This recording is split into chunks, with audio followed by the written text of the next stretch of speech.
మన హృదయములను పరీక్షించు దేవుణ్ణే సంతోషపెట్టు వారమై బోధించుచున్నామని అలాంటి బోధకులు ఈరోజు మనకు కావాలి. చూసారా, అంటే దేవుడు ఏం చేస్తారంట? పరిశోధిస్తారంట నీ హృదయాన్ని, పరిశీలిస్తారంట. మనం అనుకుంటున్న ఎవ్వరి లోపడుంది పోయింది, ఓకేనా, ఎవ్వరు చూడట్లేదు, ఎవ్వరికి తెలియదు.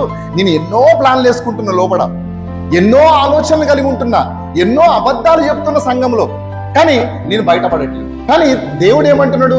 పెద్ద స్కానింగ్ పెట్టాడంట. ఒక పెద్ద స్కానర్ ఉందంట దేవుని దగ్గర. ఆయన ఏం చేస్తారంట? అలా స్కాన్ చేసి అసలు మనం ఏంటిది, మన హృదయంలో ఏముంది, ఎలాంటి తలంపులు ఉన్నాయి, ఎలాంటి ఉద్దేశాలు ఉన్నాయి, దేవుని కొరకే బ్రతుకుతున్నావా లేదా దేవుణ్ణి అడ్డం పెట్టుకొని జీవిస్తున్నావా, దేవుని కొరకు నువ్వు వెళ్ళేది ఎందుకు వెళ్తున్నావు సంఘానికి అని, ఇలాంటి విషయాలన్నీ కూడా ఆయన స్కానింగ్ రిపోర్ట్లో తీస్తారండి. అంతేకాదు, స్కాన్ తీసినప్పుడు రిపోర్ట్లో చూస్తాం మనం అన్ని ఏమేం ప్రాబ్లం ఉందని. అలాగే దేవుడు తీస్తాడు, అరే బాబు నువ్వు వచ్చింది ఎందుకు వస్తున్నావు సంఘానికి? ఏదో ఇల్లు కట్టుకోవడానికి వస్తున్నావు, పెళ్లి కావాలని వస్తున్నావు, పిల్లలకి మంచి ఉద్యోగం కావాలని వస్తున్నావు, కానీ నీ ఆత్మను రక్షించుకోవడం కదా ఆ సంఘానికి.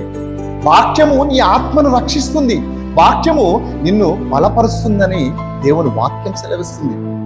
అందుకని